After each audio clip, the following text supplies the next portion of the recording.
What up, dog? How was your fucking 4-day weekend? Mine was nuts. Let's just say I was a fucking wreck for 4 days in a row. Crazy. Just bananas. I tripped and fell into a threesome. I know, right? Crazy. You start off at dinner, you end up in a threesome. Like, how the fuck did that happen? They're confusing, too. I don't know where to go. It was fun, though. You probably were in a threesome, too, huh, John? You know, not this weekend. No. You and your gay homie didn't run some chick? So we're talking 2 women, though, right? Yeah. I've had threesomes the other way. With a guy? I was younger. I don't need to see any new dicks in my life. I'm at the point where I don't need to see any of my homies' dicks. But back when you're younger, it's like, I write about it in Hyena. I actually prefer those. Like the two dudes and a girl. That way I can just focus on one thing. Like I focus on one fucking thing, and that's a chick. The other, you're like fucking, you don't know where the fuck, it's a lot. It's fucking a lot, dude. How long would it last? I don't know. I was faded. I was fucking faded. I don't know. Time's an illusion, bro. Time's a fucking illusion. I don't know how long it lasted. It just kept going and going. Then we raged, and now I'm here. You too can do it. You can do it. You too can be a total pile of shit and then scrape yourself off the ground and come to work and function. All you need is a fucking some vitamins and a good attitude. Shout out to 5-HTP. It's really keeping me in a good mood. I'm not going to cuss you out today, John. You will not get abused. I'm not going to come in here and take out my whole fucking weekend on you.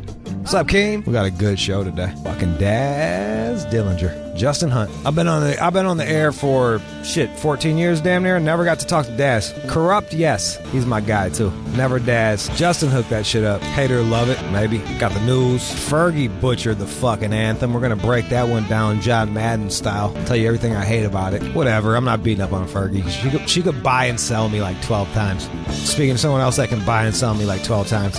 Fucking Floyd Mayweather. News on him. And gay shit in colleges. Go figure. It's weird. It's like chicks, they just get to experiment with being lesbians, like with their dorm friends. Guys got to join fraternities and suck each other off. But some gay shit going on in Australia. We'll tell you all about that one. All that shit. Even the black fraternities, they fucking brand each other, man. I'm like, yo, dude, I'm good. Keep that fucking hot shit away from me, man. I grabbed a hot pot one time and hurt my hand. Like, there's no way I'm going to fucking let someone brand some shit on me, man. Fuck that. It builds over time. Eventually, you just get to a point like, oh, this is bad, but yesterday was bad, and it's just like a gradual build. Yeah, it's like the girl that fucking works at the strip club as a waitress, and next thing you know, she's fucking she's sucking dick in the parking lot. Like, you don't start off with a dick in your throat.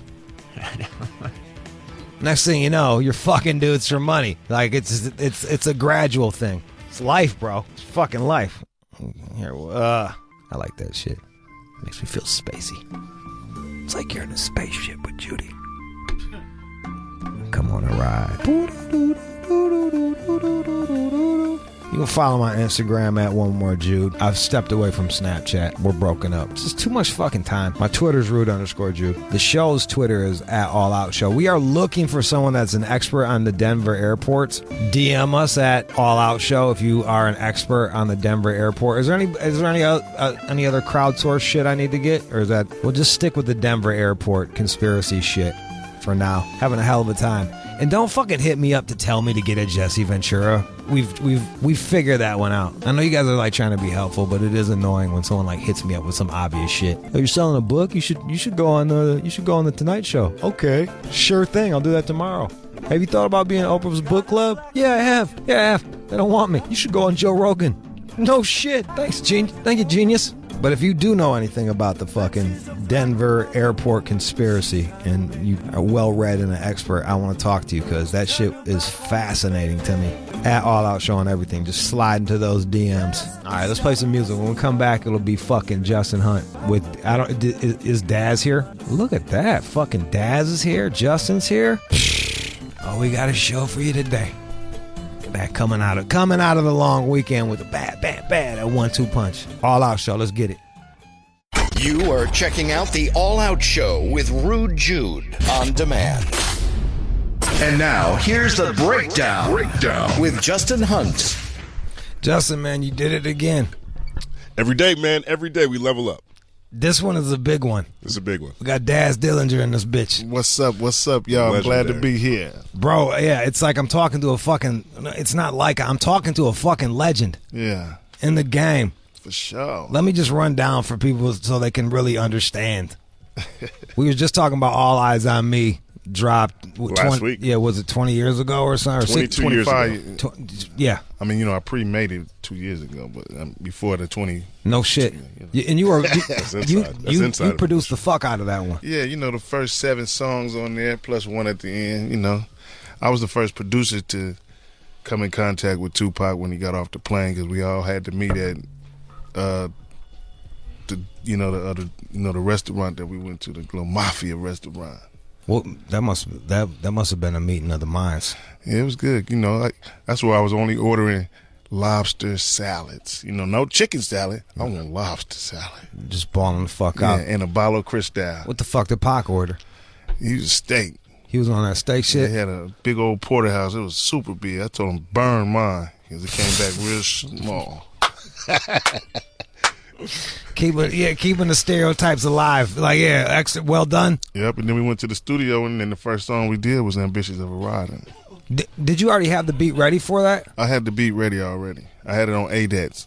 We were talking about best songs, the best opening songs ever, and Ambitious as a writer is like, it's arguably one of them. Easy top 5 greatest opening songs ever. Well, I appreciate it. You know what I mean? So you're making the beat. You're like, this is for Pac. When you're making it, or were you it was just I was making beats in my basement. You know what I'm saying? And then I got a call from Suge Knight to meet him at the Mafia restaurant, and so I just brought the beats with me. You know what I'm saying? And Tupac was there. What was he like as a person? Just out of curiosity. He was good. Me and him, we Geminis, you know what I'm saying? Yeah. So we click and, we ambitious. We just keep it going and just, you know what I'm saying? Steadily moving. Don't stop.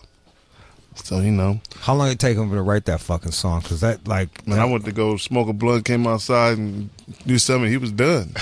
And then we went to do I Ain't Mad at You, the next song. Bump.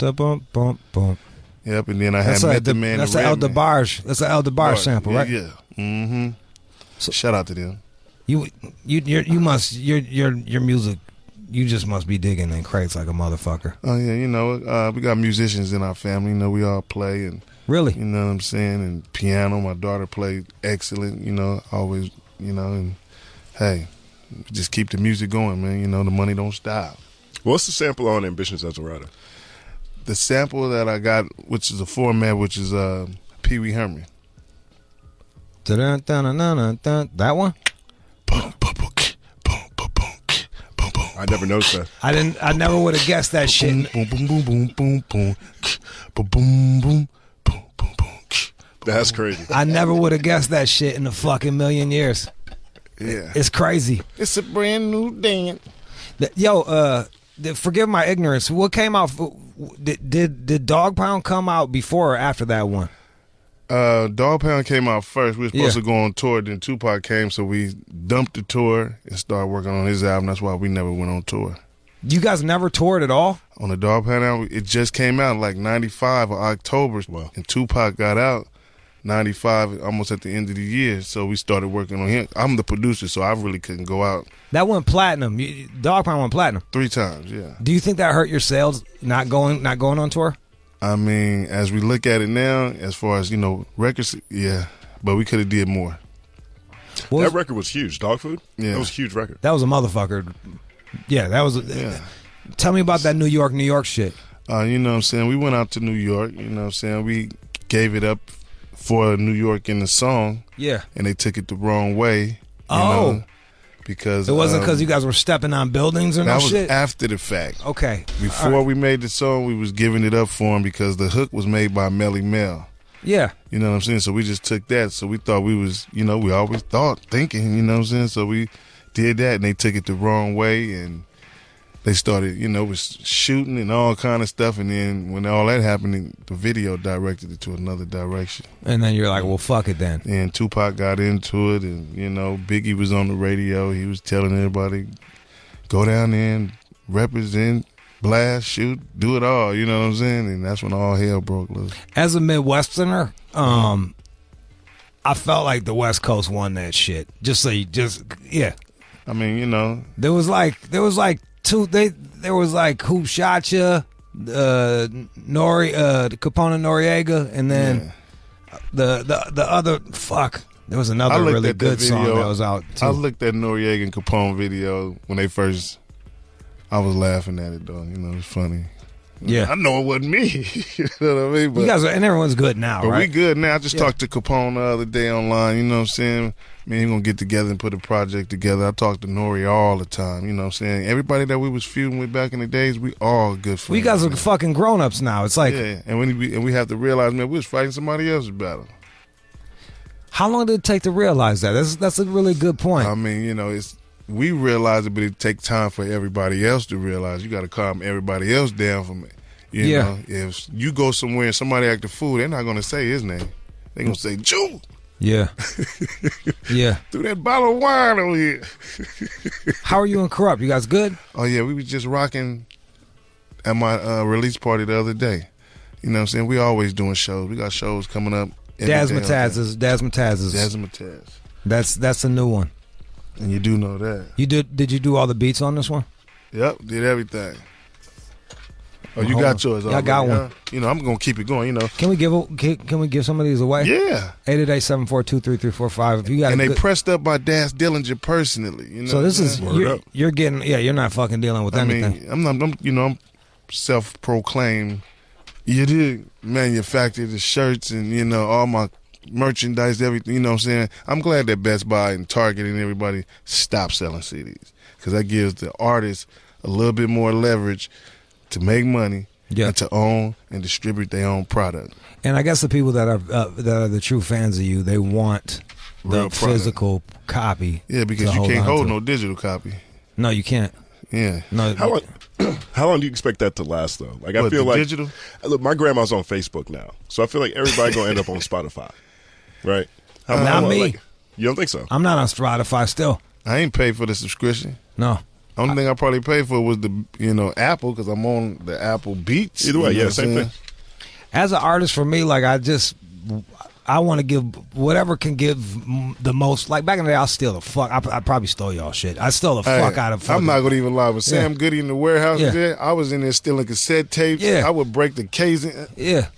Do one of those and get up at it. I probably got caught twice. Straight up, I was like, I throw it in. I would just go in there, grab the whole fucking thing, walk out like there was like a book bag, you know, like put it on the side of my shit. The more blatant you were, the less likely they were to fucking stop you. Yeah, just walking in, grabbing and run out. Yeah, just stroll. Hey, how y'all doing? I didn't even speak. Instead of looking around like you looking for some. Yeah, you know. Yep. But I supported, and now to this day, now I'm spending all that shit now, so I don't feel so bad about it. Yeah. You must have done some shit that you didn't get credit for on Death Row. You had to. I mean, you know, I started off with Dr. Dre with the Chronic, which I got drum programmer. Yeah. You know what I'm saying? But I was scratching, programming, I was producing, you know, learning all the stuff that Dr. Dre was doing. I was his first student. You know what I'm saying? Besides Warren G. Yeah. So, you know, I learned it all, and then history was made. How accurate was that NWA movie? Some people that my homeboy, he from Compton. He grew up with Eazy. Yeah. You know what I'm saying? Was it authentic? No. I didn't think so. But it was entertaining as fuck. It just didn't. I was like, come on, man.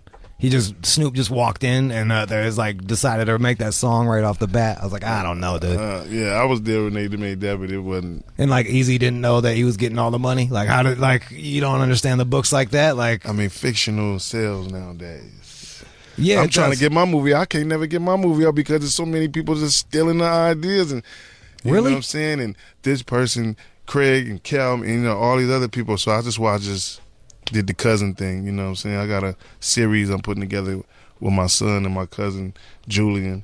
How close are you to Warren G? We all close. We like family. We all grew up together. You know what I'm saying? What's the odds of just that amount of talent? Like it's ridiculous if you really look at the impact that you guys made in culture. Yeah. Like what do you? But we didn't really know we was making an impact because we were steadily working and creating. So, you know, we never got a time to say, man, we'll listen to the radio like, yeah, but let's make some more stuff. You did shit on the Chronic? Yeah, I did stuff on the Chronic. I did Rat-a-Tat-Tat. I rapped on The Day the Niggas Took Over, Little Ghetto Boy, These Nuts. I was all over there. I'm doing the skits and all that when they put the gun in your mouth. Oh, drink. Little ghetto boy. What was that sample? That was Donny Hathaway. Yeah, Donny Hathaway. Yeah. Warren G came up with that one. I came with the little strings that was in there. Yeah, I put them in there. What was that creative process like? Did you enjoy making shit like with Warren G and Dre, or did you prefer to work on your own? We was all working together, and then they would let me bring the drum machine home. Dr. Dre would let me bring the drum machine to the dog pound where we lived at, and Warren G would teach me how to work the drum machine. Yeah. And Dr. Dre would teach me how to take what I got from the drum machine to lay it down the track so I can add the bass and live bass and all that, and then mix it together. Because we was working at Dick Griffey's studio, which was Solar Records. Yeah. And it was my first time seeing a SSL board and, the tape. So I went to the back where Dick Griffey had all his masters at, from the Whispers, Lakeside. And I grabbed one of the Whispers. I'm finna tape over this. We taped over there, and he found out about it. Which Whisper shit was it? I don't know. He had Whispers on it. Yeah. It's probably the Christmas album. I fuck with the Whispers, man. Yeah. That's when I started learning about the 2-inch and all What's the that. 2-inch? The big reel. Yeah. Reel is called a 2-inch. They $250 a piece. There must be some shit that you did that you can't even claim. I did a lot of stuff because of clearance, because of they're gonna have to come back and pay you and shit. But like I know there is, Daz. I mean, I got a lot of situations going on, but I don't want to blow it up. Yeah, you don't have to. Just I got just know that super big. That's fucking cool as shit. Is there anything? Is there any song that you're like the most proud of off of? Is there anything that Murder Was the Case? You did the first Murder Was the Case? I'm the devil in the Murder Was the Case. No Bring shit. Your lifestyle to me, I'll make it better. And how long? Eternal life and forever. That's me. Me and Snoop wrote that. No shit. Yeah. That was a motherfucker. Yeah, and they did a movie on it, and everything, man. I still get paid for those. You know what I'm saying? And then later on, you have like DMX talking to the devil. You got like Kendrick does that later on. It like sets up a whole. It sets motif. up a whole. Yeah, I'll put a little bit. I love it. Is this it? Let me see it. This is it right here. Yeah, that's this Heron. Indo Smoke. That's Warren G did that, right? Yeah, Warren G did that. That's Heron and Joe Cool in the beginning. Rest in peace to Heron. He was on death row from Ludus Park Pop Rook. And this was like one of those really interesting ones where where Snoop is like talking about what he's going through in the middle of going through it. Yeah. We had another thing, Dave. It was we had another song called Dave. It was Death After Visualizing Eternity or something like that. Yeah. So this beat you did. No, Dr. Dre did the beat. We wrote the lyrics. Okay. Here, let's hear a little second of it. Check it out. That shit's hard. Murder was the case that they gave me. The If I Fuck, We All Gonna Fuck. Yeah. I really like that song. That was my favorite joint on Dog Food. That was some hood rat stuff right there, you know what I'm saying? That was really, how did that one come about? I mean, just us being in the studio with a bunch of girls, you know what I'm saying, and having fun, bouncing rhymes back and forth. I came with the beat. It was subbing, you know what I'm saying? We used to blow speakers out, and we put it on the Dog Pound album. Here, I'm going to pull that up, because I really love this I really love what you did with the beat. You just kind of let it breathe. It's that real funky.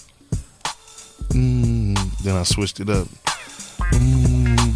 When the rap come in, I switched the bass line up to make it move a little bit faster. Really? Yeah, that's a Juno 106 keyboard I stole from Dick Griffey. Is Corrupt one of your favorite MCs? Hell yeah, top one. I think Corrupt is like really slept on. He snaps like a motherfucker, dude. All the time. One of my favorite diss records it was Corrupt's diss record where he just fucking shits calling out names. Oh yeah. I was in talks with Murder Inc. at the time, right? Yeah. And so, me and Gotti and hanging out with the Murder Inc. thing, and then I know they like, man, what's wrong, man? I'm like, damn, Corrupt dissed him. I was just about to go do some business over there. Was that where he said you sign Daz to sign you? Yeah. I've used that shit to motherfuckers. Like somebody lowballed me on my book. I was trying to drop my book. Someone lowballed me, and I was like, "Bitch, I'll sign you, motherfucker. Hell yeah, I'll buy your shit. You can suck my dick." I just stole that from y'all motherfuckers. What was the first conversation you had with him, like right after you heard that track? Well, what the fuck is good?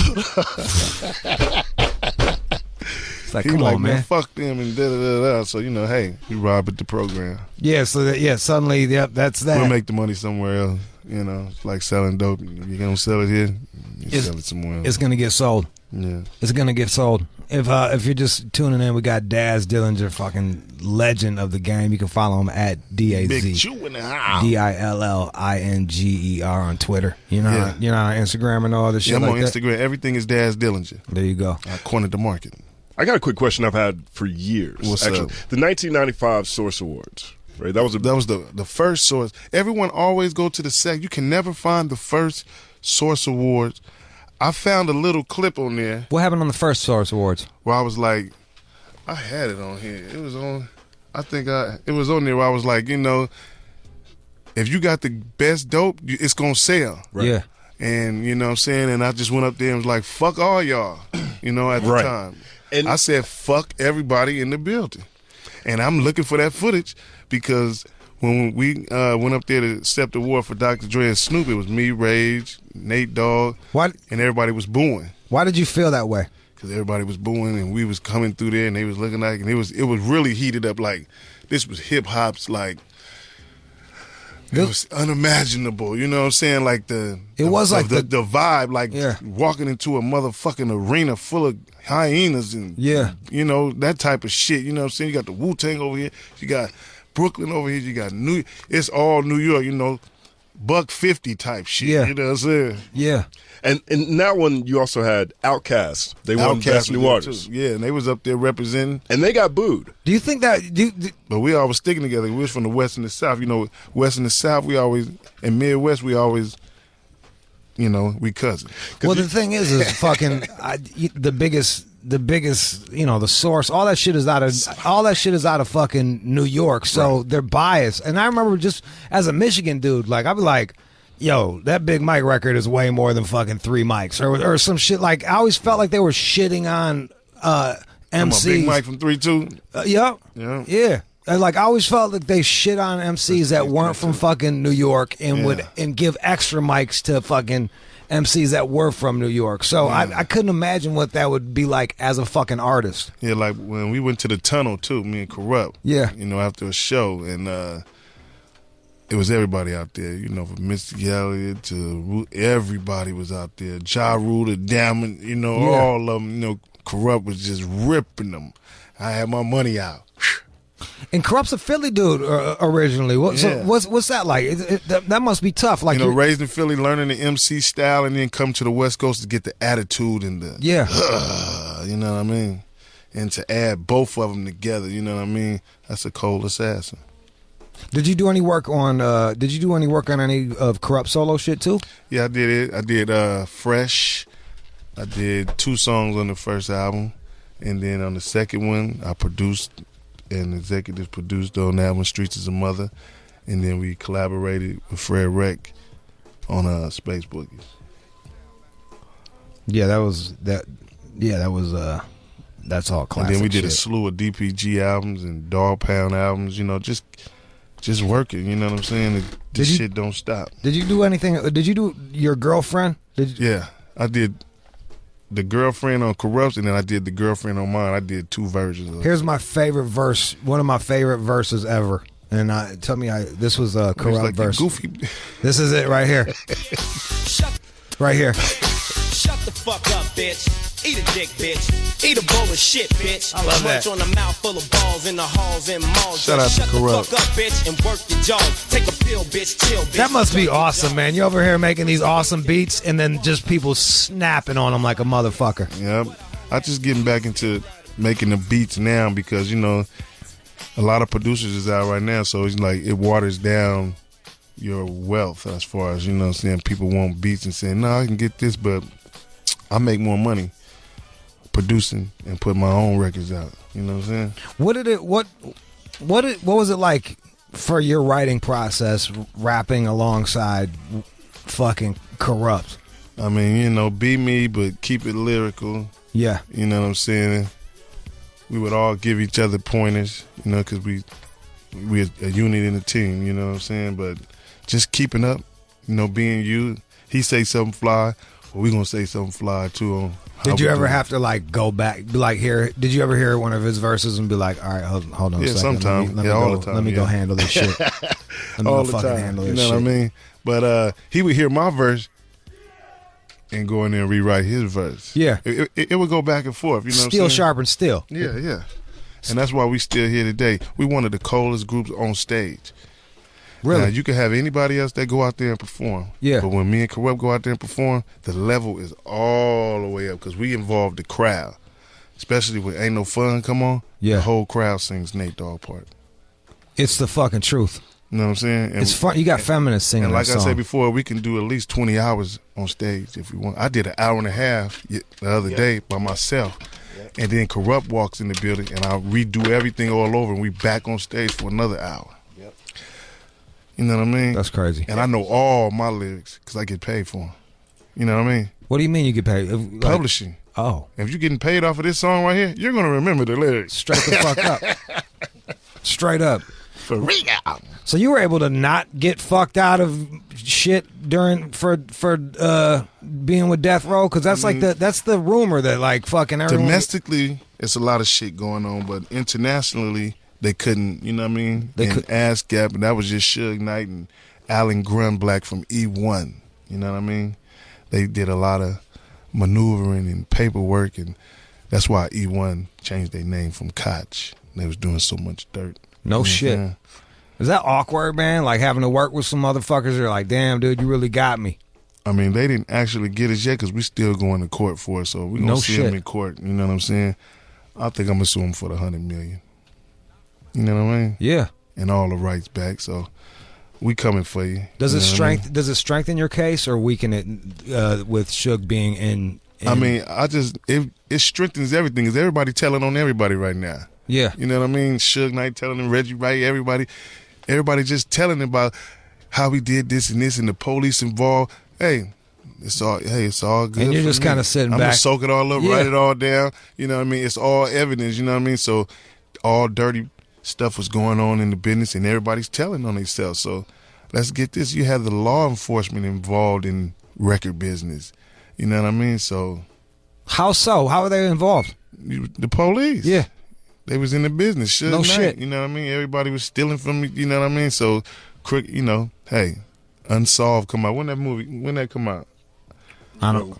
The Unsolved, whatever they got. Last year, summer 2017, right? No, I'm talking about come out the Biggie and the Tupac. Yeah. The new one. I they just did. saw I just saw the billboard for that. Yeah. Right. Yeah, you know what I'm saying? So it's a lot going on. That's why I say it's hard for me to put my story out. I want to get everyone to get their story out, but we're going to come with how we first got with Dr. Dre. How did you In the first get crowd. with Dre? Through Snoop Dogg, you know what I'm saying? He was doing... Are you Long Beach originally? Yeah, I'm from Long Beach. Yeah. Did I say it wrong? No, you said it right. East side Long Beach, you know what Yeah. I'm saying? Snoop, my first cousin. His daddy is my uncle. My mother is his auntie. You know what I'm saying? We grew up snot-nosed, taking baths together, and all that type of shit, you know what I'm saying? That's fucking cool. What a fucking... Can you imagine the fucking... It's a crazy gene pool, dude. Oh, yeah, you know what I'm saying? We keep it going. You know, we've been doing this for, what, 25, 30 years now? Yeah.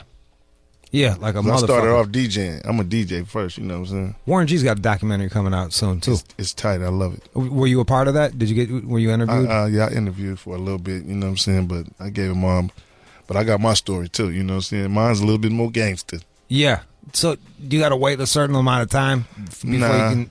I just got to find the right distributor, and you know what I'm saying? I want to get paid for mine. You know what I'm saying? Yeah. So I understand that. yeah. You know, I remember when Corrupt, because we were talking about Corrupt a second ago, he had a track, Get Busy, that Kendrick Lamar ended up quoting from Control when he said that King of New York line. Yeah. That whole Control thing blew up in a huge way for Kendrick, obviously, as a lyricist, but I think it also brought a lot of recognition to a lot of the history and MCs of Corrupt, but also in the West Coast. What did you think about that verse when you first heard it? Man, I love it. You know what I'm saying? I love the little homie Kendrick, you know what I'm saying? Because he did a song dedicated to me, you know what I'm saying? And giving it up for Daz Dillinger, you know what I'm saying? Before he was the God MC. You know what I'm saying? So shout out to Kendrick. You know what I mean? Always, man. You know, I'm keep bumping that TDE all day. When you described the Source Awards, you felt like it was a room full of hyenas and everybody was real competitive. Vultures and scandals. Do you feel like hip-hop's like that now? And that's like back then. It's like Disneyland. I was gonna say, yeah, and they're just openly ripping each other off too. Like I can't tell This where was like, anyone's from. See, back in the day, it was like going to the Carter. You know, it was looking at Nino Brown back in the day. It was like that. You know what I'm saying? Now it's like going to Disneyland, Six Flags Magic Mountain. I almost feel that fucking rap has become middle class now. You know what I mean? It's like it's just a little softer. It's on commercials, everything. You know what I'm saying? You hear that new commercial with the beatbox and thing. You know what I'm saying? So it's a little watered down. Did you ever think it would get to that point? Because I remember being I went to a Dodgers game and it was like 4 rap songs in a row, and I was like, you would never hear that 20 years ago. You would never hear 4 rap songs. That's what I said. Like 20 years ago, we don't have to. I mean, we used to listen to rap music at nighttime. Remember? Yes. They didn't even play it on the R&B stations during the day, and that was only for an hour. Yep. You know, in Detroit, the only one that got played during the day was My Mind's Playing Tricks on Me. Like Ghetto Boys was the only. Yeah, that was the one. That was the one that like I sit alone in my 4-corner room, staring at candles. Scarface.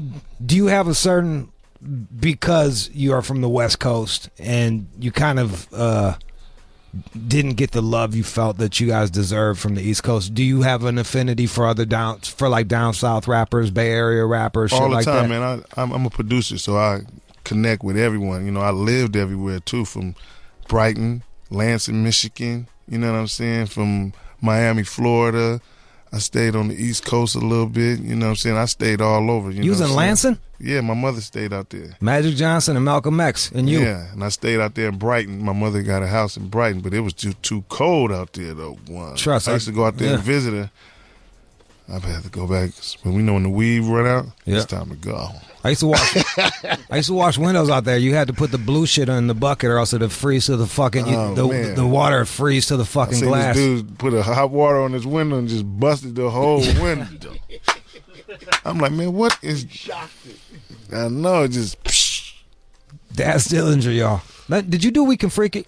Nuh-uh, Battle Cat. That was a Battle Cat track. Battle Cat. Are there any? Do you hear any tracks where you're like, damn, I wish I'd have done that one? That's a motherfucking beast.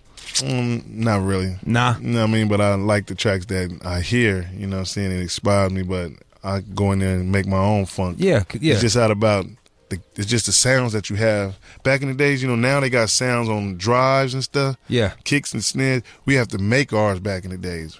And how would you do that? We would plug the the record vinyl up and go through everybody's records and take sounds and you know what I'm saying? You hear hi-hats and kicks and snare. We would take them from the record. And chop them. And chop them up on and the then, MP60. and then replace them.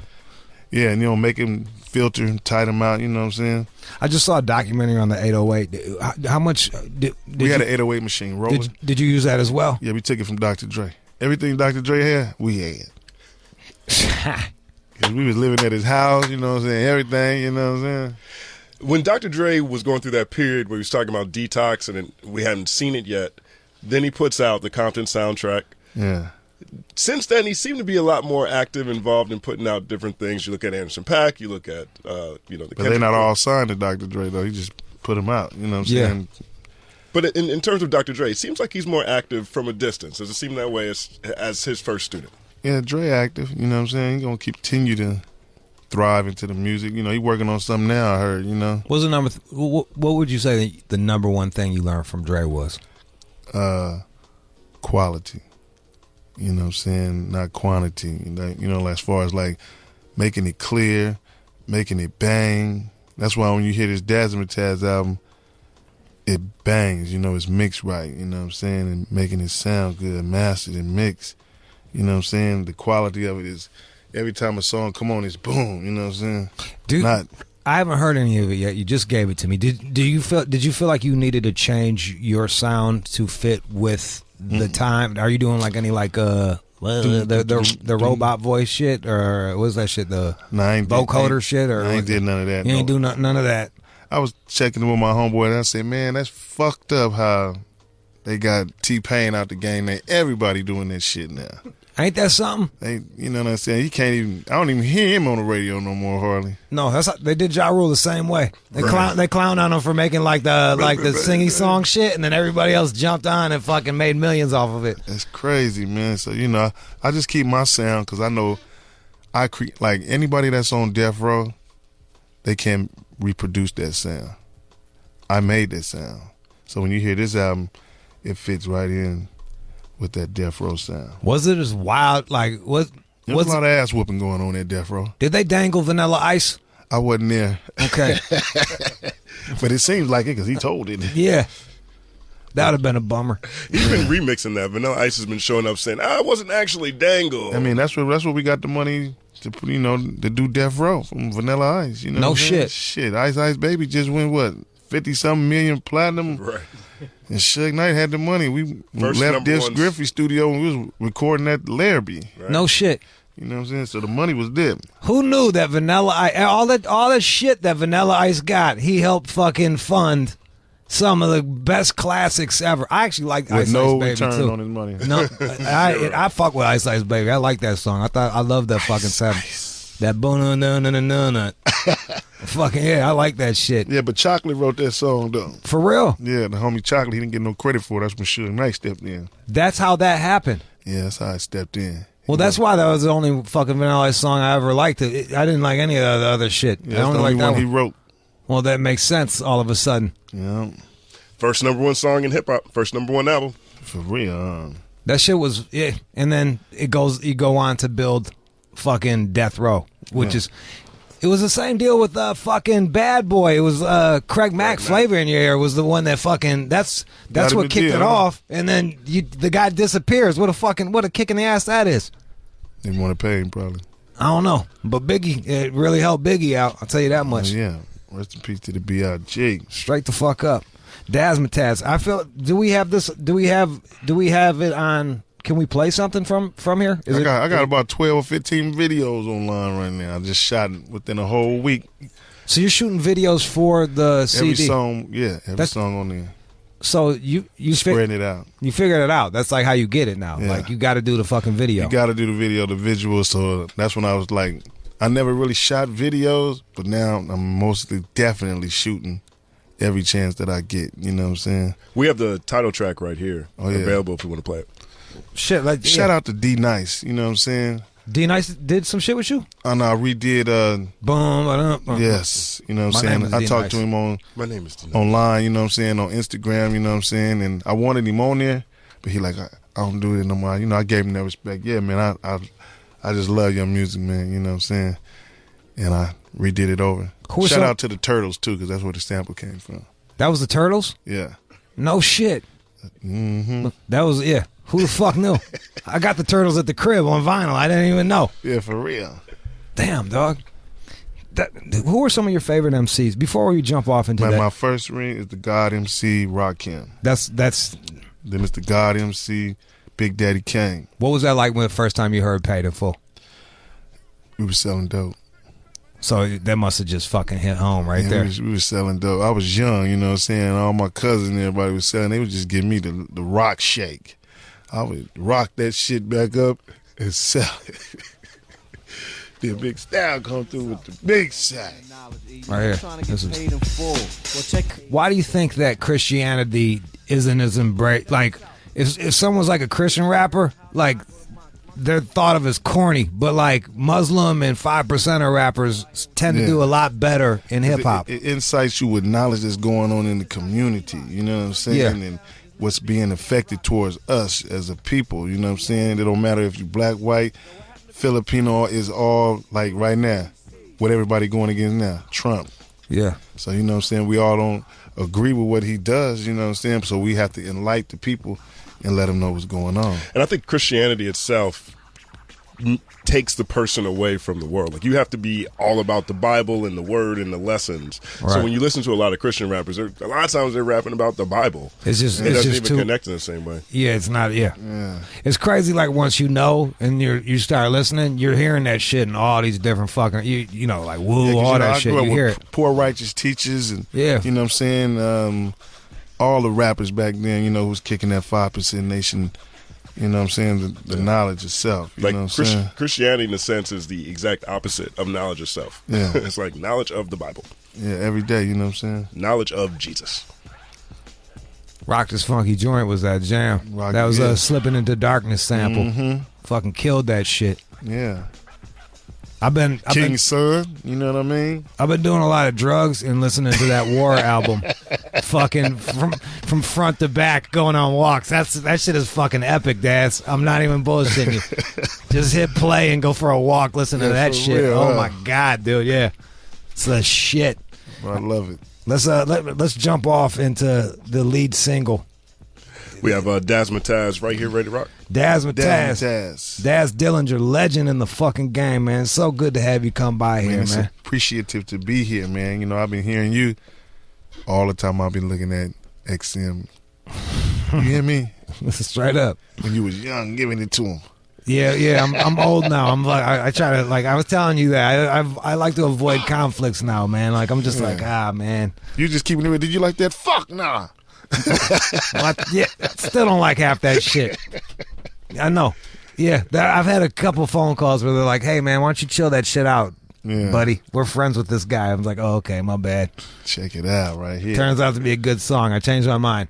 Yep. Shout out to D Nice. You know what I mean? Original hip hop. Here it is. I'm the only rapper out there. You dig? When it's beautiful and we out here in California and we finna start something. My partner Big A right here, administration. Would you have rather that weed was illegal, or it seems like legalized? It's kind of fucked up out of state though. Is it? Because I'm so used to doing what I'm doing in state. Yeah. When you go out of state to a non-medical marijuana state, show ass. Yeah, you gotta be a little more, careful, especially down there in the South, man. Because the shit we got stanking the whole car up. You know what I mean? Loud as fuck. Hell yeah, not just a little gram of that shit. Yeah. I have roaches in my hat and I have to, because I put it, straight up. And I forget that I'm in the store and everyone's looking at me. Yeah, they know. Like, boy, you smell good. I do the fucking book signings and people always bring me drugs because that's what I'm known for. And then I'm driving back from San Diego, paranoid as fuck. The whole car smells loud than a motherfucker, dude. I gotta keep all the windows down. Yeah, I just got a ticket the other day. I know he smelled the weed, but he was like, "Hey, Daz, how you doing?" Yeah, he's like, you can pretend like I ain't smell that shit. Hey, I was telling you off air, this between the whole fucking beef between East Coast and West Coast, I thought that this was my favorite answer to you guys. Yeah. They was grown when we was kids. He literally was yelling out your shit. You shouting that New York shit. You didn't even hear the fucking song. Oh, man. That's a bummer. Yeah. Fuck. Well, I liked it, so there you go. I heard a Royal Flush, but I didn't hear this song. You know what I'm saying? That was I think it. That's when they had gold and yellow and black on the cover or something like that. I don't even remember, man. That was another one I stole, bro. I was. I always like the Jay-Z line. It's like New York been soft ever since Snoop came through and crushed the buildings. I always like that in response. I mean, that's classic hip hop. That was a really tough time for New York too, like mid '90s, because it was like everybody caught up and was surpassing them, and they had their own sound, and that must have been a bitter pill to swallow, to watch people come in and just take everything. It really didn't, like me, as far as taking him. I think the money took it. Yeah, because we started. Death Row was making that money. You know what I'm saying? So, like now, you guys were independent, right? Like we was independent. We was going through Jimmy. Jimmy Iovine, he was breaking the cheese off. So, what makes stuff, money makes the world go round. Straight up. So we go and buy all the TV and everything else, and that's what makes us bigger than life. You know what I'm saying? And then that's the thing I know everybody started doing. And that's so what was it? It was Master P. Rap a lot. Jay Prince. You guys. And then Diddy. And that was basically and Luke. Oh, Luke, yeah. Yeah, Luke was getting that money. Russell Simmons. Def Jam. Was there anybody that you guys really modeled your business off of? Or was it just your own deal? Shit, just a lot of gangsters and what's that like dealing with I was talking to somebody about like just how closely art and fucking vice are related, like how closely how much art owes to fucking selling dope. Like so much or fucking good shit is funded by fucking drugs. She asking for you. All right, well, tell her I'll be there. I'll be there, Ma. I'm on the radio. Is that your mom? Yeah. Fucking A. All right, Ma? You're a good son. Yeah. I'm on my way. Bye. You know, my mom, she's gangster, man. You know, she was gonna call back. You know, hey, she be looking for her son. She love me. That's right. That's fucking right, man. Yeah, she must be proud as hell, huh? Oh yeah, she said, man, your daddy got degrees in it. You made more money than all of us.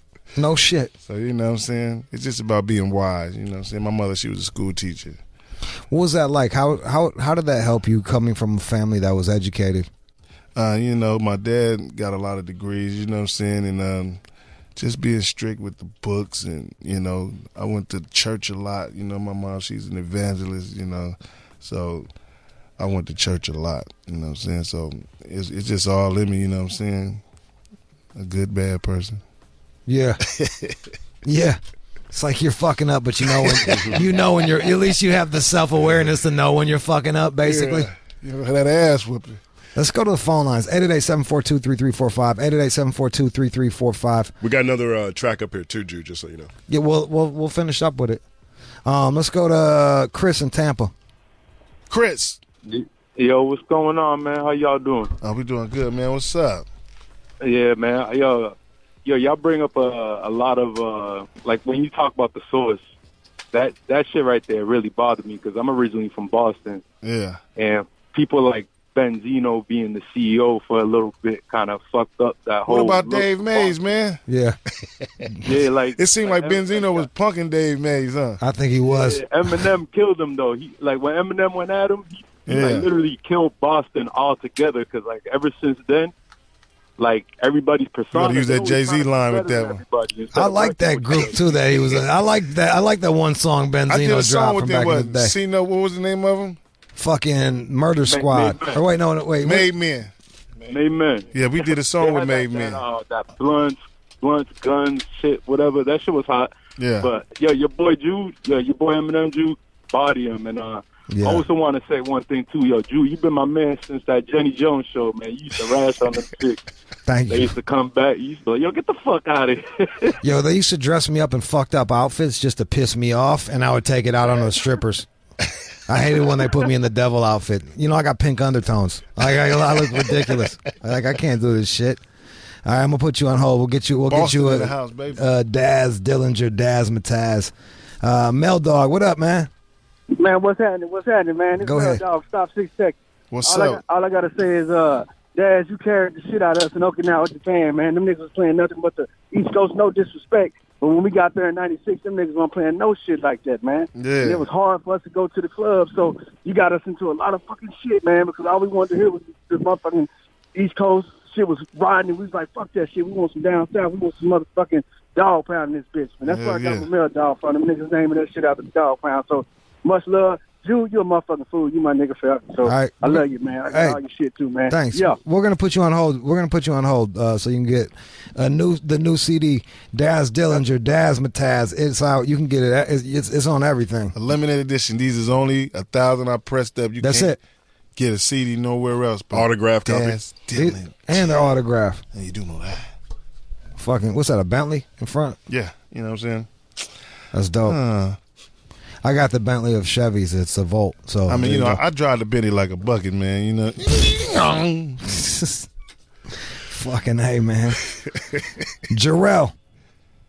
Hey, what's good, Jude? What's good, Dad? What's up, Jay? Man, hey, man, big fan, kid of the 90s, living in D.C. now, originally grew up in the South, so we was always rocking with the West Coast music, man, because it was the same struggle. Yeah. You know, but what I wanted to ask you, as far as like the death row sound, do you feel like it was like a distinctly death row sound, or do you felt like it was a broader West Coast sound? Because in my opinion, I think like what y'all was doing was a little different from Dub, you know, MC8, and you know all the rest of the cats out west. I mean, I really put it up there with one of the great musical sounds, like Motown. You know, as far as that Philly sound, I mean, y'all just had like such a distinct, you know, hold on the game as far as how you. Well, I look at it like we did. You know, we musicians, so we play music. You know what I'm saying? So we have the feel. Some West Coast songs like boom, boom, boom, boom. You know, like that bass.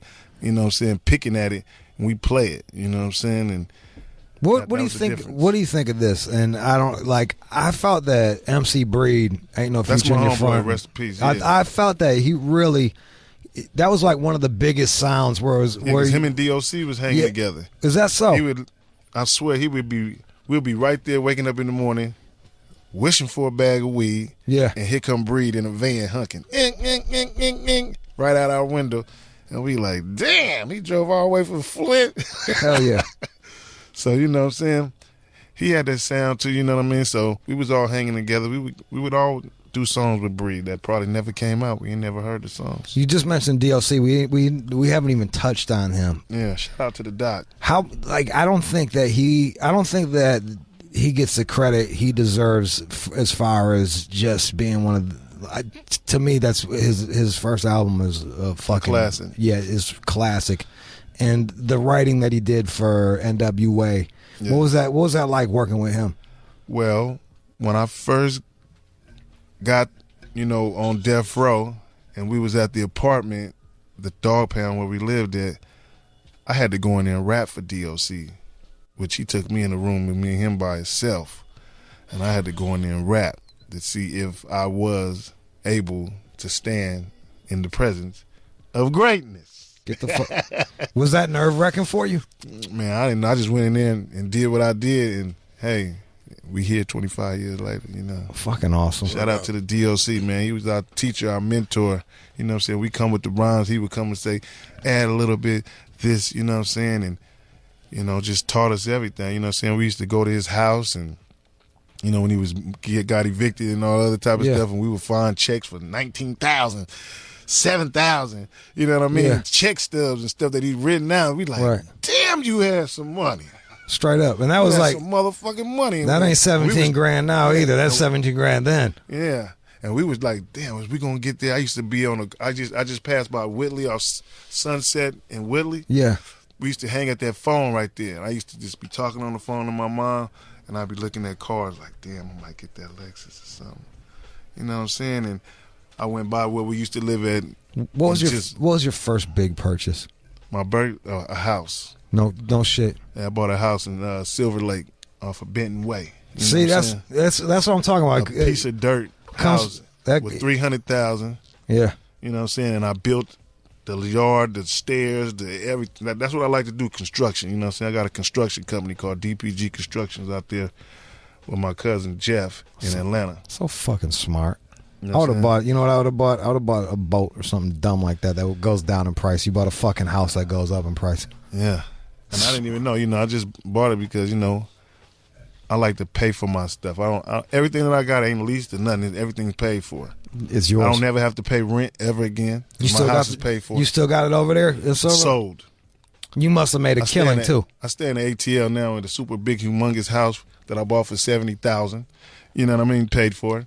$1,500 a year in my property taxes. You know what I mean? So, and I come out here to California and everywhere else, and everyone pays rent $3,000. You know Listen, what I mean? I hope you guys are listening to Daz right now. Get your shit together. I hope, for real, man, I hope you're listening to Daz. Let's go to... And plus, I just got a new Cash app, Dazamataz, my Cash Tag app. So if you want verses...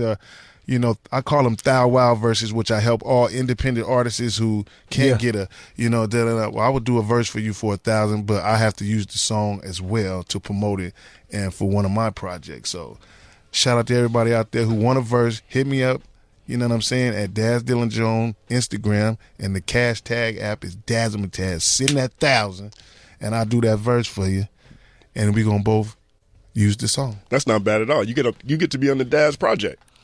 That's kind of crazy. More Weed for Sale. That's the name of the new project. How that you're like you're a rare bird, being like good at music and being good at art and business. Yeah, and shout out to Jay and Ash for giving me the game and the insight on the Cash app with Big A. You know what I mean? we had a very in-depth Bitcoin conversation. I didn't even know what Bitcoin was. You know what I mean? Now I do. Yeah. I don't know what the fuck it. Like, I don't understand. I thought it was something. I put this in my bank account and they zapped me. Right. I think somebody in New York was selling fucking like Chuck E. Cheese tokens for like a grand a piece, telling them it was Bitcoin. That didn't last that long. Ben in Austin. Hey, what's going on, man? Go ahead. You got Daz. What's up? What's up, Hey, big? what's up, Daz? Hey, just want to let you know, man, big fan. You know, Thanks, growing man. up, listening to all of Death Row and Dog Food was a classic, man. And, you know, your music had me feeling like I was from the West Coast, man. Like, I mean, that shit just was an inspiration growing up. But I had a question, man. How'd you get connected with Zero? I know you did a song with him time and time again. It was like, you know, that Zero from Texas. So yeah. It was what was that? 1999. My homeboy Ghetto, named Garland Cyrus from Houston, Texas, worked at Southwest Wholesale Distribution, and he wanted me to do a project with Zero when he was young. You know, and so I went out there and did the project with Zero. We've been friends ever since, you know what I'm saying? And it's been 20-something years, and, you know, I called Zero. He picked me up in the Bentley, you know what I mean? Ride around and have fun, and I watched them make the muddiest syrup in the world out there. Yeah, I bet. With a big red, you know what I mean? I'm like, woo, make mine light pink. I sip it. That's it for me. Yeah, that shit is a motherfucker. I remember the first time I did it. I was the only thing that had me ready for that. I was drinking red wine and Xanax all the fucking time, and I was like, it's kind of like that, but wait. Now I just take a 5-hour energy drink and a Sprite, and I mix it in there, and it tastes like lean to me, and it have me zooted and gone. And it's a great sex drive thing too. You know what I mean? No Viagra, just get the 5-hour energy drink and the thing. I got something for you. I got a bottle of horny goat weed, man. Eat like 5 of them pills, bro. Honey goat, what you say? Horny goat weed. It's my new jam. Yeah. Yeah. That's like a rhino pill. Is that what Yeah, that is? it's what I don't know. It's like herbs. It's fucking herbs. You stay hard for a month, huh? Well, yeah, you gotta wear condoms now, so you know. Well, excuse me, can I get a burger? Yeah. Let's go to Rippin' Baton Rouge. Baton Rouge, what's up? What's good? What's good? Man, shout out to you, man. I got all my people down there in Baton Rouge, man.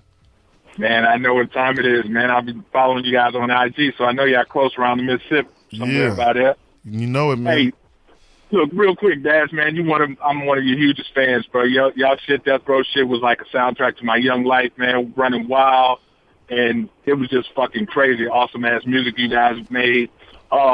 There was a little incident, man, some years ago. Y'all went down to Lake Charles, man, years ago. Oh, yeah. Right, in the 90s and shit, and Snoop got locked up. Y'all whipped somebody's ass at the casino or whatever. Yeah. But lo and behold, y'all still showed up to this damn club, the after party. And then went to jail right after that again. Oh, come on, man. We went to jail twice. Man. We went to jail twice that night. It was wild. But look. Because they come to serve, they served Snoop a warrant for not showing to a show or something while we was in the hotel smoking. And they said, I know we here. And my cousin Joe Cool like, run to the other side of the room. You know how they had the 2 rooms with the 2 doors? Yeah. So when they bust into one room, we wasn't in there. Straight up. And then they came to the other door, and Joe was like, just put your hands on your, you know, he was a real criminal, my cousin. Right, yeah. Put your hands on your knees. And I'm going to open up the curtain, and we all going to sit there with our hands. So I did. So when he opened up, they, freeze, asshole! Yeah. And then we went to jail, and then we did the show, and then we was coming back from the show, and the dude that was in somewhere said, fuck you Long Beach niggas or something, and we whooped him all the way down the elevator. And then the police came, and we jumped in the car with this dude. He had an Ice Cube jacket on. That's all we calling him. Ice Cube, drive! Hey, he drove. Exactly who the nigga was y'all whipped, man. He told the story around the whole town. I'm like, boy, you took that L. And you wearing that fucking belt, huh? Yeah. You know? When we pulled up, when we pulled back up, see, when Ice Cube, the dude that we named him Ice Cube, he drove. He was supposed to make that right there, but he didn't make the right, so he kept straight, and it brought us all the way back to a full circle, right back where the police stand. Just waiting for your ass. And so when we came there, we looked at the dudes we beat up, and they all had the dollar collars on. Yeah. They had them. They had y'all, man.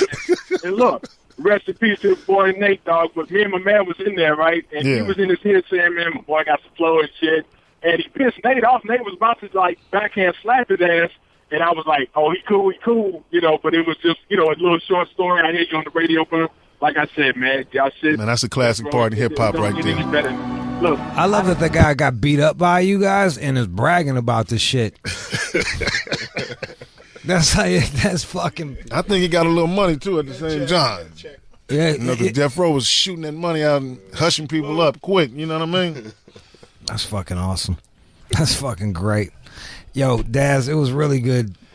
I had a pleasure. I had a ball. Man, I laugh so hard right now. It's good, man. You know, that's good for me today, man. You started my day off, man. You know what? Actually, let's end. We didn't get to talk to anybody from Cali. Busy in South Central. What's up, fellas? We're looking out, Jude.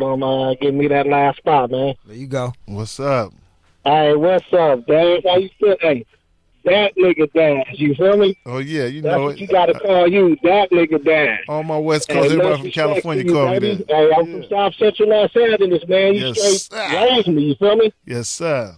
Your music raised me, baby. I wanted to ask you, man, since nobody, asked too many intelligent questions and shit. Let me see what Daz say, man. What is your top 5 list of producers in the game? Whether That's a really good. Actually, that's a good question. Whatever. All right. One of my 5 top 2. What are your top 5 producers? Dr. Dre, Warren G, Superfly, Sir Jinx. It's all West Coast people. Yeah. That's what I learned from. It's all in your music, man. I wanted to shout you out, man, and let you know. You definitely a living legend out here, buddy. What about Eric Sermon? How you feel about Eric Sermon?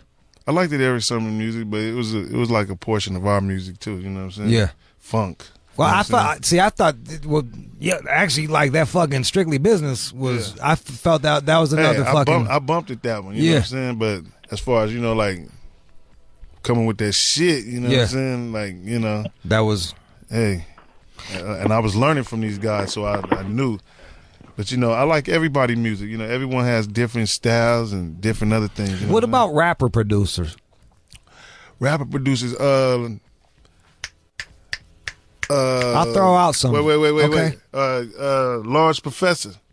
Large, yeah, straight up. Large Professor. He's a beast. You know what I'm saying? How'd you feel about Finesse?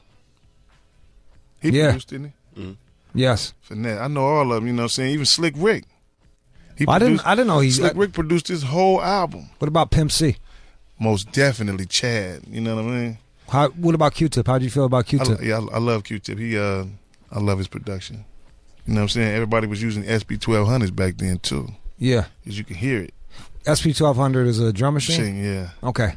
It got a distinctful sound to it. Would you prefer that or the 808? I prefer a Kai MP60 3000, one of those two when they came. I had a Kai 60 that Snoop shot up. We got into an argument. What was y'all arguing about from the Shoot Your Drum Machine? It was something that had to do with the TV or something. I busted the TV on him, and he came in there and shot my drum machine up. I think I choked him out or something. I don't think we're gonna end with we're not gonna end with a better story than that. That's all in my movie too. I'm just giving you a little glimpse of what's going on. You know what I'm saying? I got a lot. Like I said before, our movie has to be a series because we're not dead. We're still here, and it's 20 years from now. So that's why I'm making a series with the cousins, because it's me and Snoop growing up as kids, and we still here now. You know what I'm saying? How often you talk to Snoop? We talk all the time. Okay. We get it in. It's up and down, it's back and forth, but we cousins, that's what we go through. But we'll fuck somebody up. What was that like watching? What was that like watching Dre become like a billionaire off of the headphones? Oh my God! You know what I'm saying? Shh, you won't be spreading that over here with us, the homies. But you must have been proud. Oh man, you know what I'm saying? Hey, it's all to the good, man. One idea can spark a nation. There it is. Daz Dillinger, Daz Mataz, limited edition CD. Yeah, you can get it at dazzmataz.com. You know what I'm saying? You autographing them all? I'm autographing them all. You know what I'm saying? There's only 1,000. It might be more, but right now it's only 1,000 with this barcode on it. That's it. The barcode has DPG-2121 on it. You know what I'm saying? And the other ones don't. The ones that go into the store. That's it. So these is the classic right here. This is it. These are the collectibles. Yeah, these are collectibles. This comes right from the man himself. Daz. I put together the artwork and everything else on there. You know what I'm saying? Justin, thanks for hooking this up. No doubt. Word up. Daz and Taz available. We got On the West Coast. Want to close out with that track? Oh, yeah, let's do it right here, man. This is On the West Coast. We right here doing it real big. Let me tell you, man, Jude. you mean so much to rap. And it's just a fucking honor to be able to sit down across from you and just chop it up with you like that. Man, anytime, man, Thank you. Appreciate you, man. Love what you do. Keep doing what you're doing. Keep talking shit to these motherfuckers who deserve it. There it is. All right, let's go.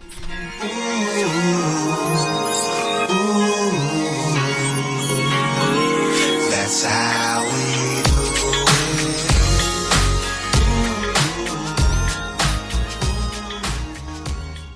it. You are checking out the All Out Show with Rude Jude on demand. All right, man. Hey, first off, shout out to Will. I was leaving out of FedEx, mailing out packages. He's a listener. He hollered at me. Car smelling like loud. Fucking smell the weed from the fucking where I was at. He's like, Jude. I walk up. He's like, I listened to you. I was like, what's up, bro? I think his girl was in there mailing some shit. So shout out to Will and his special lady friend. Whether it's his girl or sister, I don't know. Whatever. I didn't stick around that long to ask. If you see me on the streets, holler. I'm a friendly fucking dude. I'm a friendly guy. Yeah. One More Jude is my Instagram. ONEMOREJUDE. Click on the fucking link. Click on that shit and just go through the fucking feed, because God knows what they do with those algorithms. I can't call it. I don't know. I don't know how those algorithms work. But I got some real gems in there. Wrote a book, Hummingbird. Other book, Hyena. They're out everywhere. Go get them. You can even listen on Audible. Hear this voice. Hey, I'm reading like this. Reading like this, reading like that. Got the news coming up next. Do not go anywhere. Got Fergie fucking shit up. Mayweather on McGregor. Will they fight in UFC in the octagon? Go ahead and guess no. And gay shit happen in fraternities. Imagine that. This is the All Out Show. My name is Jude Angeline. Don't go anywhere. Somebody pop a day. Hold up. Somebody on their way. Hold up. I would have grown that day. You are checking out the All Out Show with Rude Jude on demand. And now, it's time for News from the Chin with John C. Matthews. Boom. So Fergie, Scooby-Dooby-Doo. She sang the National Anthem over the weekend here in L.A. at the NBA All-Star Game. And that's why there was all those whores running the streets trying to get pregnant by a ball player. You saw them out poking there? Holes in the condom. Fucking whore galore. Throw a rock, you'll hit one. Thought City, bitch. Were you in that area? I did not go to that area because fuck that. Actually, I was down there. I had to go down there and run some errands, and it was a shit show. I'll tell you that much. And I got my ass the fuck out of there. I had my own crazy weekend. Yeah, buddy. So people lunacy. Was it really? What happened? Well, all right. You know. I already told you at the first break. Yes. So she sang the anthem and people didn't like it, and now she's even issuing an apology over it. Which is, did you see it? I saw like 30 seconds of it, and let's just say it was not Marvin Gaye singing the anthem. I'll tell you that much. Well, you don't understand why people were bummed? I thought it was sort of embarrassing watching people laugh. Then I understand why laugh. people kneel at the anthem now. I get that. Golly. Oh, that's got to be tough. That's got to be tough. Well, let's play some of it. Let's play some of her doing the Star Spangled, the old Star Spangle. Well, I've got this compilation of a bunch of reaction shots with her singing in the background. If you want to... So it's not even her? It's just of course reactions? No, it's her. But the players. Oh, it's the players. 12.7 million views. Oh, that's a rough one. Oh, buddy. All right, let's...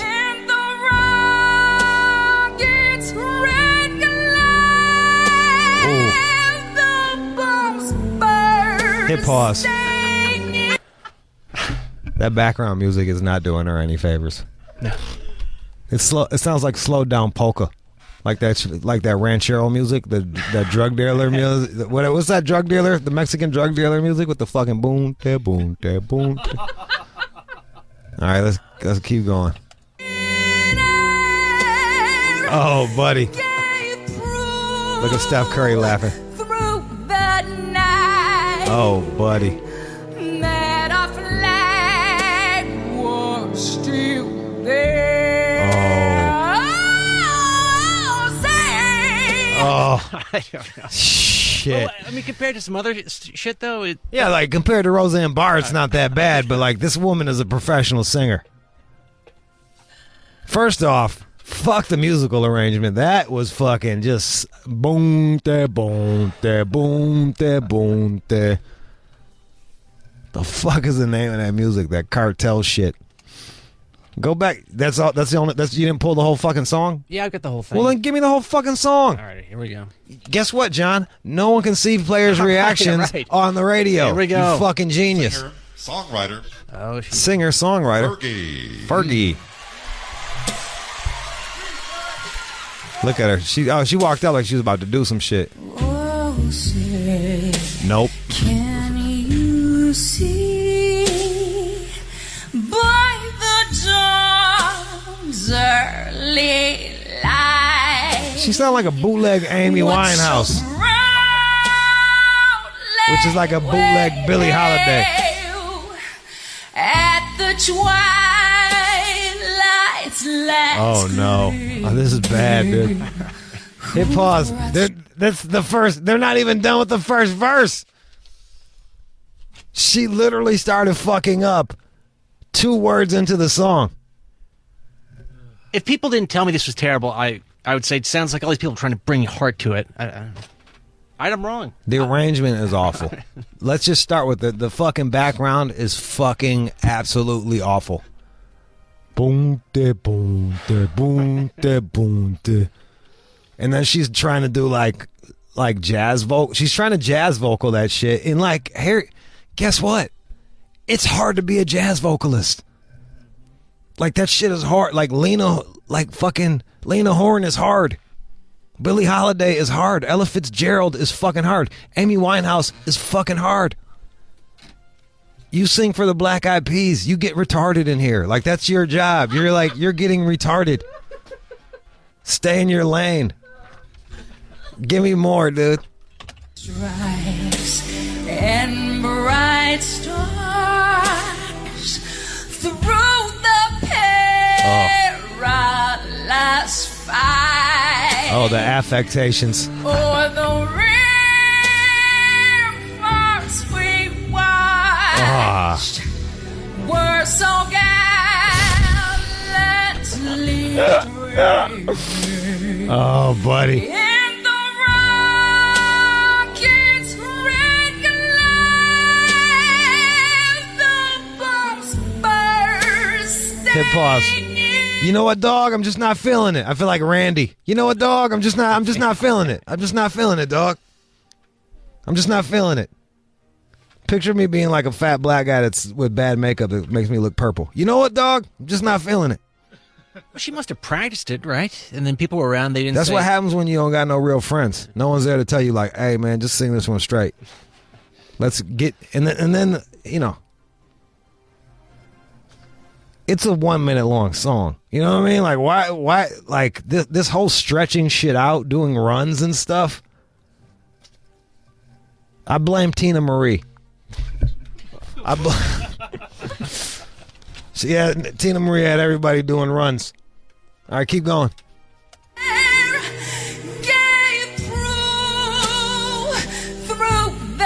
Hit pause. She couldn't even say proof right. It gave proof. Gave proof through the night. Keep going. That our flag was still there. Oh, say, does that star Sing it. spangled banner?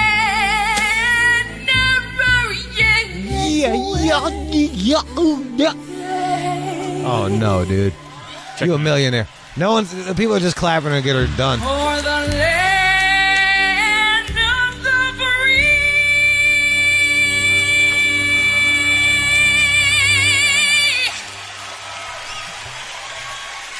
And the home of the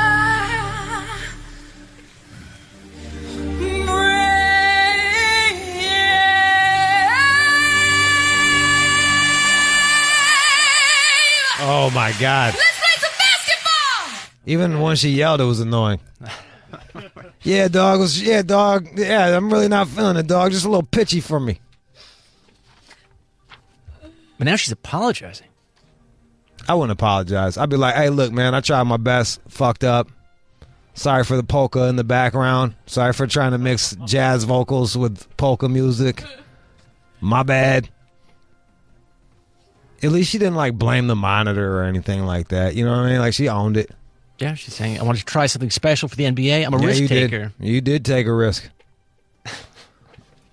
But clearly, this rendition didn't strike the intended tone. It struck tones. Sound like someone was kicking the shit out of a cat.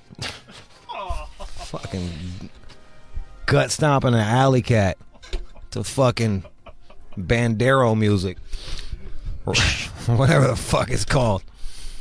Oh, the narco corrido? Yeah, that's what it sounds like. Narco. Boom, de, boom, de. Let me kill a cat to a narco instrumental. 2 minutes of that shit.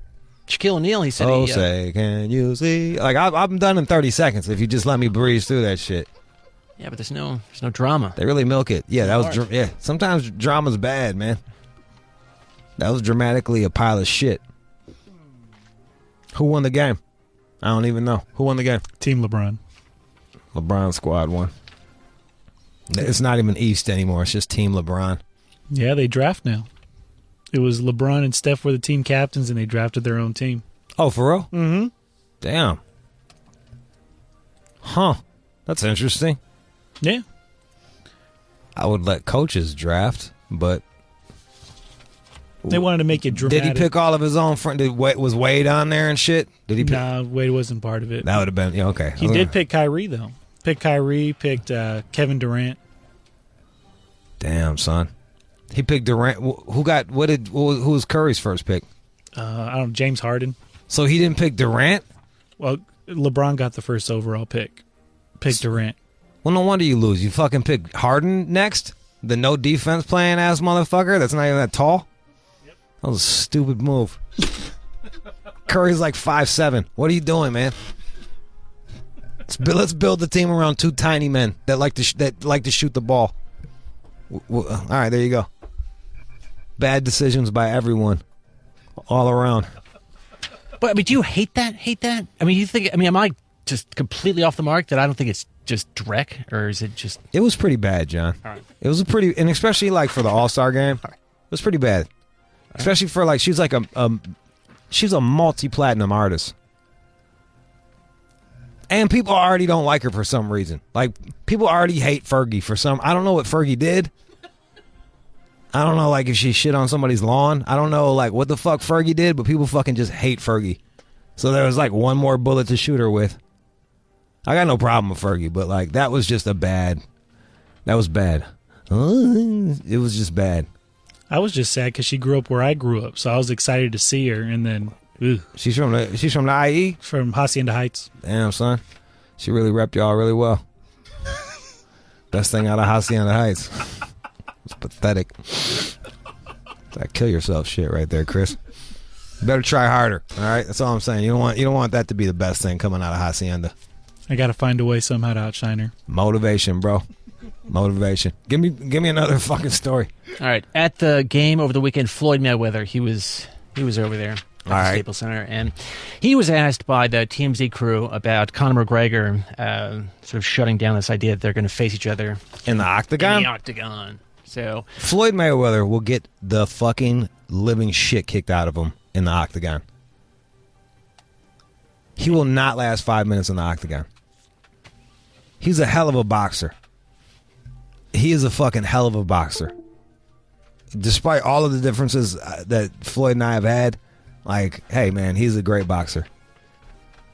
But he will get fucking destroyed in the octagon.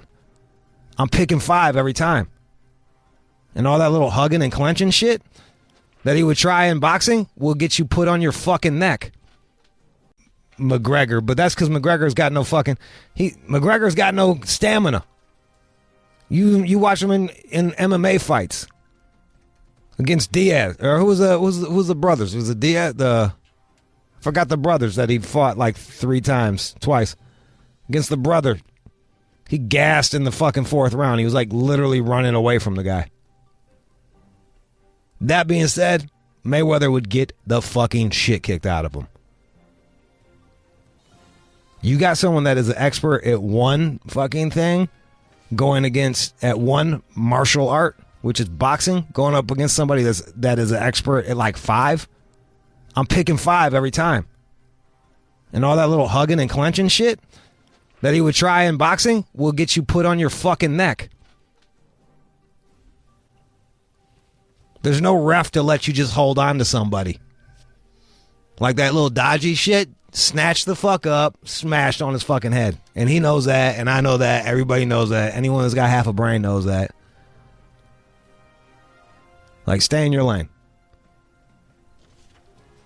But so he was asked about an upcoming fight, and then that is Mayweather, and what did he say? He said, I already beat Conor. And then Conor then went to Instagram and then hit back pretty hard with this post. If you want to take a look at that over your right shoulder. McGregor said. He's fairly insulting. I'm happy for Floyd and his recent announcement that he is out of these current fight negotiations. It is the reason I never seek the rematch in the first place. I was happy for him in retirement. My game is a very unforgiving one. It's not like other games. I understand completely him staying retired. I will now carry on my negotiations and see where it goes. Have a great retirement, Junior. It's not nice. Oh, okay. Mayweather Jr. Now come here and give your old man a hug for old time's sake. I'm proud of you, son. And it's them hugging. But I think that Mayweather understands what you're saying. That yeah, dog. Like this is trouble. This is no slight against. There's a history of this. Boxers go in there that whoop ass at boxing, and then they go in and do MMA and get fucked up. That's just the way it goes. You can't kick in boxing. Hugging gets you slammed and fucking and like you do all that little huggy shit, that clench shit. You don't get to. I don't get to slam you in boxing. You run up on somebody and try to hug them like you're on your fucking neck, and then you're being straddled. And instead of like getting rode, you're getting punched in the face. Nah. He's smart. It was look, and we all knew it. That last one was a robbery. It was a fucking heist.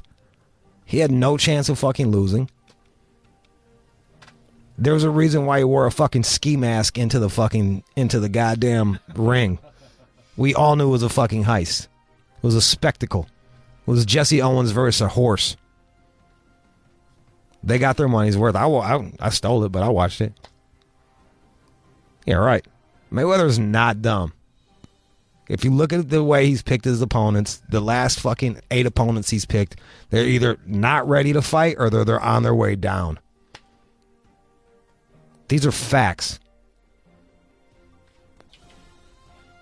So you don't think there's absolutely no chance? These guys are obsessed with money. This would be a huge windfall. There's no way that Floyd Mayweather is going to tarnish his fucking record. He got out of there 50-0. There's no way. He's got way too much money. There's no way he's going to do that. At another point during the weekend, he also said, when asked, I don't know, when they screamed out, hey. He ain't doing it. Right. Okay. I wouldn't do it if I was him. Like, if I got to 50-0 and I'm a zillion billionaire. Yeah. Why not? Like, dude pays for shit with his ATM. You know what I'm saying? And he just has $1 billion in his ATM. That's how he pays for shit. Like, what does he gain from this? Another $100 million to go with his fucking $1 billion or however much he's got? It's not worth it. It's not worth him being a meme. He wouldn't even, like, even if you fought like not even Conor McGregor, you go like third or fourth best fighter in that weight class, they'll beat the fucking shit out of him, dude. Not to put you on the spot, but has there been anybody who transitioned from boxing to MMA? And I can't think of anyone. Do you know anybody that's been a super success? I think James Toney tried to do it. He got fucked up. Like, it's a whole nother skill set, dog. You have to unlearn things. Like, you'd literally have to unlearn habits that you've built up over the last 20-something years that made you great at boxing to go in there and fucking... Like, oh, that little clinch shit, that little fucking rope-a-dope shit. Nah. It's kind of old, too. Get kicked in the fucking head real quick. And that's not a slight on boxers. Boxers are the shit. I love boxers. But, like, nah, dude. Nope. It says that former super middleweight champion James Toney transitioned to MMA. Yeah, that's just who I said, Tony. Yeah. Yeah. And he got fucked up. Yeah, he got messed up. Yeah, he got fucked up. And Tony's beat some motherfuckers. Tony has knocked out some other. He was a champ. He's a big guy. He's from Detroit. Shout out to Tony. Yeah, Tony ain't no hoe. Yeah, bro. And anybody that says a boxer could beat, like, a top ranked boxer could beat a top ranked MMA guy, it's just out of their fucking mind. It also says Ray Mercer, former heavyweight champion Ray Mercer, transitioned and got knocked out by Kimbo Slice. And Kimbo Slice was just a fucking street fighter, too.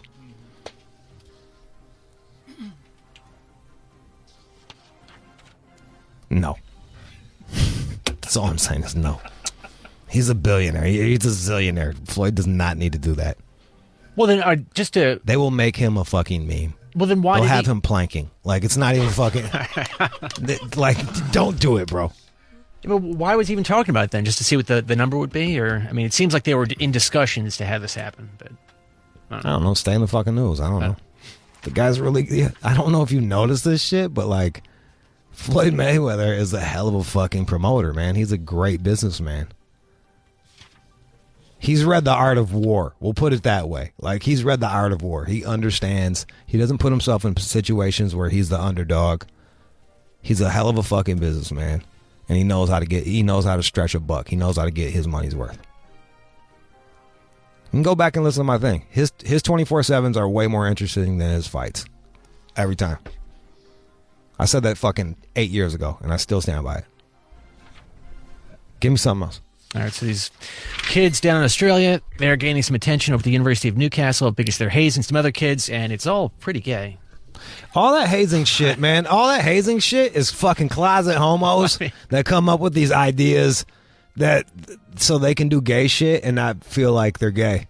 I mean, drinking out of ball sacks. They're like, all right, bro, I'm gonna butt fuck you, and if you make me come in your asshole, you're a fucking faggot. All right, but you can still be in my sorority or fraternity. It's just some closet gay dudes that come up with these weird fucking rituals. Yeah, I mean, this is all right, bro. I'm gonna suck your dick, man. I'm gonna suck your dick, and if you come, then you're a fucking fag, and you don't belong here. But in this video, all right, bro. I put a quarter up my asshole. You're gonna have to fucking dig that shit out with your tongue. And if you don't get it, you're a fucking faggot. All right, bro. Older males You're getting hazed. Older male students are shown pulling the skin of their scrotum to make a little small cup where beer is poured, and the kneeling students then drink out of it. Yeah, look, bro. I already don't like. I don't want to be in any fucking thing where I got to pay money to be part of it. Like, you already got to pay money to be part of this fucking fraternity, and I even understand the hazing process where you have to earn. Like, I get hazing. Like, you have to earn your way into it. It proves that you want to be part of it. What I don't understand is all this fucking homoerotic bullshit that they're like that they like to sneak in there. That is clearly fucking thought up by some fucking closeted gay man who's always trying to butt fuck his girl and shit. Like, look, just see what the asshole feels like. I'm just curious. Ladies, if a guy's trying to butt fuck you too much, he's half a fag. I'm just letting you know that right now. Like, I'll butt fuck you if you really want it, but like, if he's trying that shit every single weekend, he might just want an asshole. Really? He's like, yeah, I'm gonna butt fuck you. Wear this strap on while I'm doing it, just so I can feel that dick hitting my balls. That'd be pretty gay. I'm gonna say no homo the whole time. It'll be cool. That'd be kind of gay. Hey man, whatever you. Hey, look, if you're listening, if you want to be gay, be gay. All I'm saying is these are like red flags. Whoever came up with like, yeah, bro, yeah, you gotta drink beer out of my fucking. Because I poured over out of my circumcised dick. Yeah, it's fucking yeah. What's that? What the hell is it? It's fucking gay as shit. That's what the fuck it is. All that fucking teabagging people when they're asleep, like that's fucking gay, man. Anytime like a man's genitals end up in someone else's mouth, fucking gay. I'd agree with that. Yeah. It's gayer than rollerblading. Like, that shit is gay. Is there anything else that they do that's fucking... You've got to eat vomit. Ugh. I mean, there's... Oh, damn. So they got... Oh, wait, hold on a second. Go down. You really got pictures. I didn't turn around. Yeah. Oh, man. They're wearing suits. Yeah. They're wearing suits and he's... Oh, the guy... Oh, man, this is awful. It's incredible. My man's... He's drinking fucking beer off my man's nutsack. They don't Dude, that's gay. Yeah. If they don't have audio, just some video. Show me some more. Okay, yeah. Now they're like pouring it off of someone's head onto another head, and they're drinking it. Is there sound or no? It's just it was released by this All right, group. so That's upset by they're pouring beer off of someone's head. And now they're pouring beer off of a dick, and he's got to lick it. Oh no, dude! Wow. No fucking way. That's crazy. I'm not in that club. I'm not in that club, dude. Oh, check him out with the scrotum. Oh, I'm joining the fucking science club or some shit. Fuck that, dog. No He's thanks. drinking they're drinking it off of dicks. And now it's online. Oh, now he's drinking out of water. A dog bowl. Now they're puking. Puke. No, Someone is that else is gonna drink that it guy's now. not? Oh no, dude, he's not gonna drink it. No, he's not gonna drink it. Oh.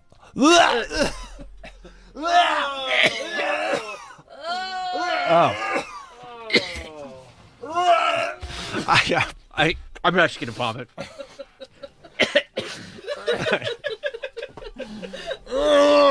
Stop it! All right, Stop sorry. it! We're done with that. God Yeah. damn it! Drinking your own vomit like that Fuck really that, has an effect man. on me.